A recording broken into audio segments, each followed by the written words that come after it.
Tapi yang jadi masalah dalam negara kita, dia dah sampai ke peringkat mencipta fitnah, mereka fitnah. Ini yang jadi bahaya.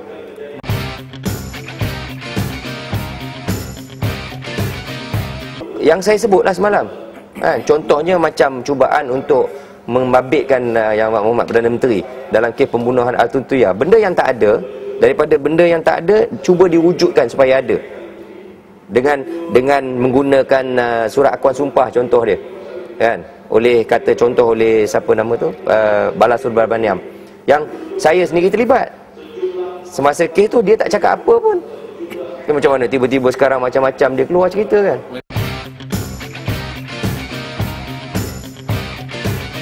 Saya membela dengan Azilah, Chief Inspector Azilah tu. Semasa tu Bala tak ada cakap apa-apa pasal apa yang disebut sekarang lah. Langsung tak ada.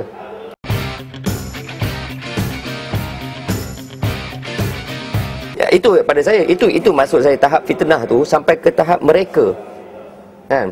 Pada saya, kalau masa perbicaraan pun tak sebut, kepada polis pun masa siasatan tak sebut, tiba-tiba sekarang baru sebut, kan. Dan dia pula mengaku ambil duit lah macam-macam. Jadi kita nampaklah modus operandi. Kalau ikut apa yang saya biasa buat, modus operandi tu sama.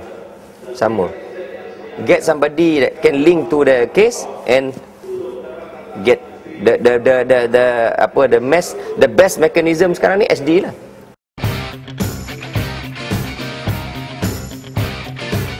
Dua SD yang berbeza. Dan saya tengok ini kalau ikut modus operandi dia, sengaja dibuat seolah-olah menunjukkan bahawa setelah mendedahkan kebenaran, dia dipaksa oleh polis, dipaksa oleh orang tertentu untuk tukar buat pengakuan, terpaksa pergi luar negeri. The whole thing you see is a package. For me, it's a package to give credibility to the SD, the initial SD. And the same modus operandi. Kalau kita tengok KK lain pun sama je, style dia sama.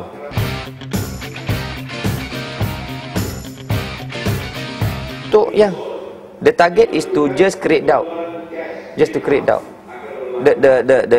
problem is it is a political expediency at all costs. This is dangerous for the country.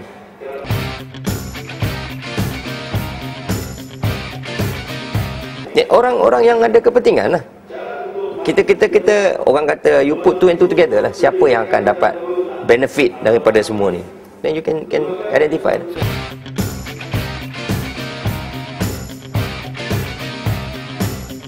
No, tak ada. There's no mention at all of the Prime Minister or the Datin Sri Rosmah Mansur. No mention at all. So I was shocked. Saya kata, macam mana dia orang boleh kait?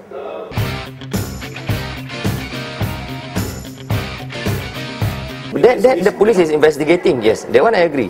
They are investigating the thing. Yeah. I also want to know. So I want to wait for the police to complete their investigation on Bala. Yeah. So my advice to Bala is to come forward. Why must you hide? You come forward. Tell the truth.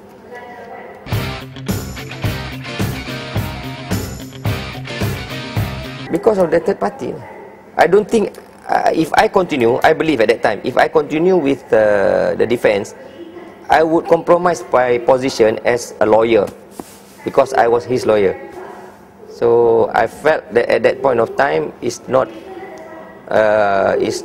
viable anymore for me to proceed. Just like I withdraw from the Kazaf case involving Datuk Seri Anwar, because I reached a stage where I think I would compromise my position if I continue. It's not good for the client. See? Because at the end of the day, you are talking about representing a client. So it's not in the interest of my client for me to proceed. So I withdraw.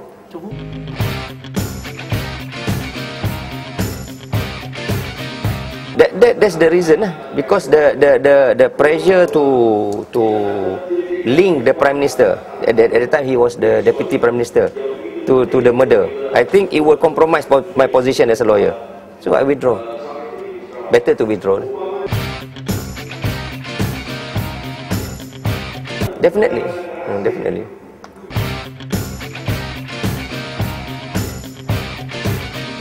The same modus operandi lah. The same modus operandi. Once you create doubt over the AG or the IGP or certain other people like the Ketua Pengarah SPRM, you are attacking the institution. And I was reading the report by the National Operation Council 1969. You can see the similarity. The pattern is there. Target the institution, target Regimen Askar Melayu Diraja, target the Polis Diraja Malaysia, target Sultan, target institusi Melayu. You see the same pattern is being repeated here.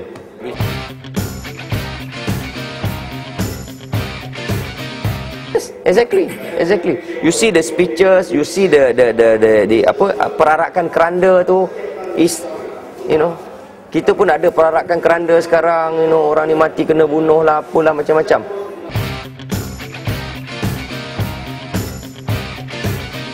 Similar, almost exactly similar, and some of the character then are still here.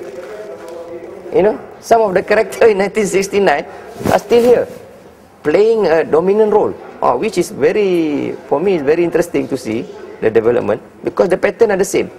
Attack the institution. Then they use communism. Then, now they are using human rights. But the pattern are the same. You can see this, the pattern are the same.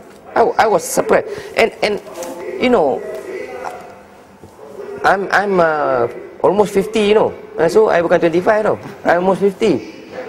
I have never read that report. To be frank with you, I've never read the National Operation Council report on May 13. What actually happened? For the first time, to prepare my speech, I read it. And I found a lot of things that I didn't know. Which, if you apply it now, it's the same pattern. And that really shocked me actually. I'm writing something on it now.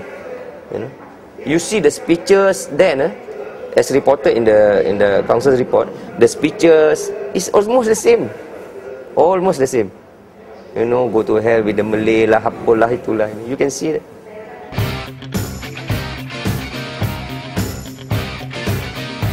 It is, yes. It's a threat to the country. And I'm surprised the government not doing anything. You know, I was thinking that the government should come down hard. Because if the government read the National Operation Council's report 1969, they can see the similarity in pattern of what they are doing now. Same thing.